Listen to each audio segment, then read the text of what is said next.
Hello friends, आज हम चंद्रशेखर आज़ाद के बारे में विस्तृत जानकारी प्राप्त करेंगे।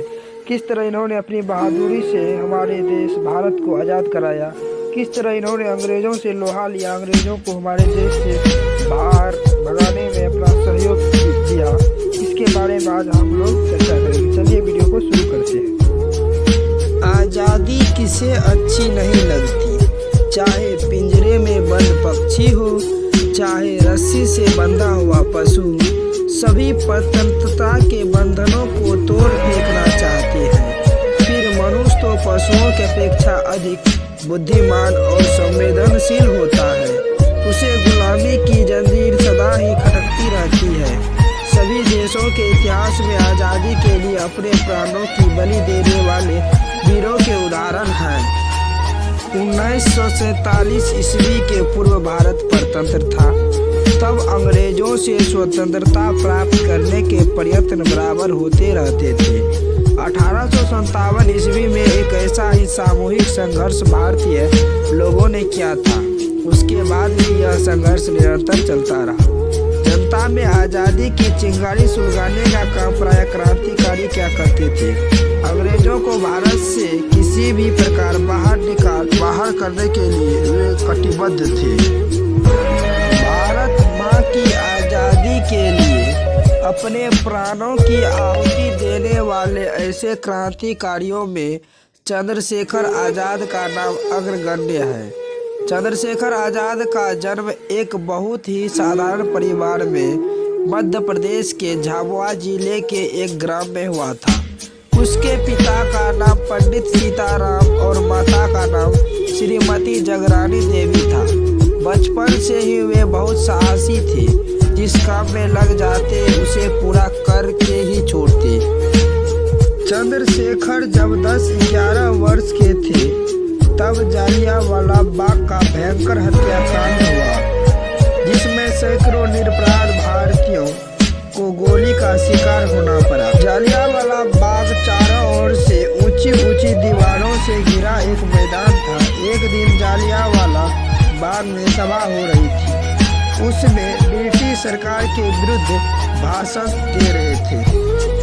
सभा चल रही थी कि सेना की एक टुकड़ी के साथ अंग्रेज जनरल डायर वहां आया और उसने बिना कहे सुने निहत्थे भीड़ पर गोलियां चलवाना शुरू कर दिया।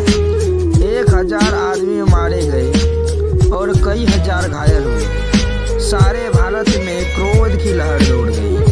आज़ाद ने भी इस दर्दनाक घटना का वर्णन सुना। उस समय इसकी अवस्था छोटी थी, फिर भी भारतीय राजनीतिक में रुचि लेना शुरू कर दिया। इन्हीं दिनों भारत के क्रांतिकारी अपना संगठन बना रहे थे।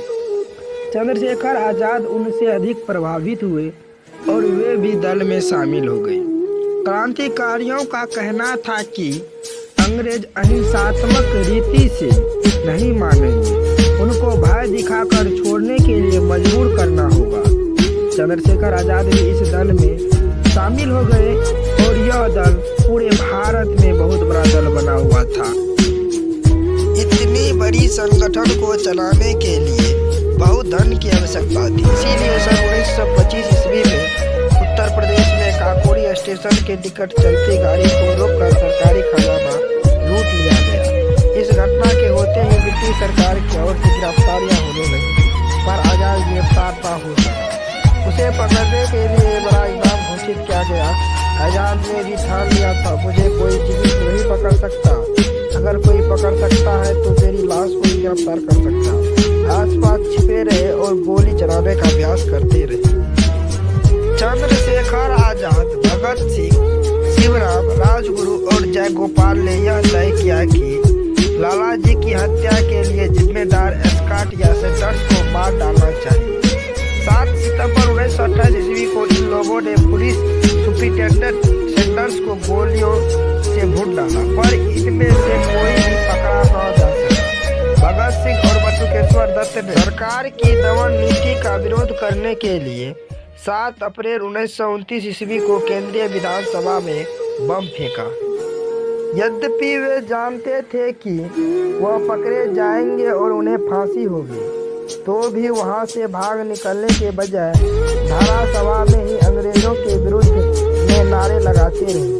वे दोनों गिरफ्तार कर लिए गए और उन पर लाहौर षड्यंत्र का मुकदमा चला, किंतु चंद्रशेखर आजाद अब भी पकड़े न जा सके। सन 1931 की बात है। 27 फरवरी के दिन 10 बज रहे थे।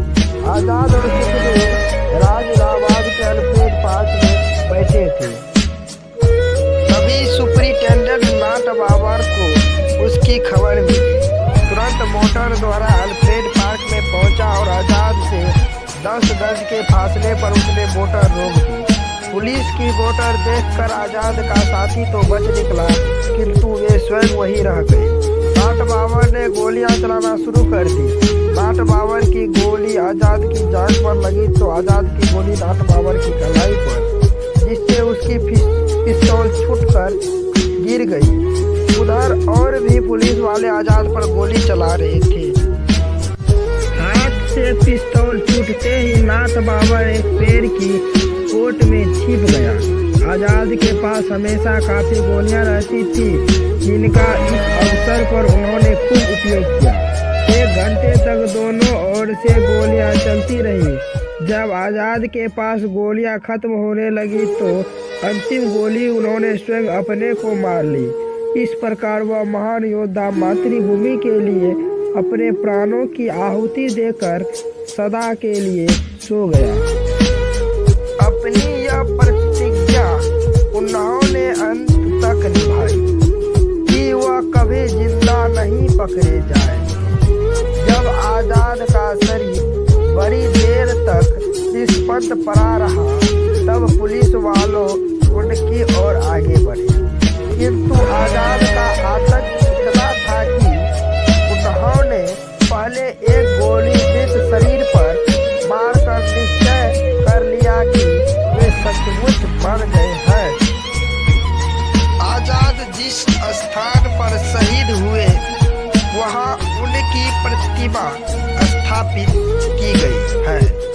वहां जाने वाला हर व्यक्ति वीरात्मा को श्रद्धांजलि अर्पित करता है, जिसने अपनी जन्मभूमि की पराधीनता की बेड़ियों को काटने के लिए अपना जीवन सहर्ष बलिदान कर दिया। ऐसे स्वतंत्रता सेनानी चंद्रशेखर आजाद के बारे में आप लोग क्या कहते हैं?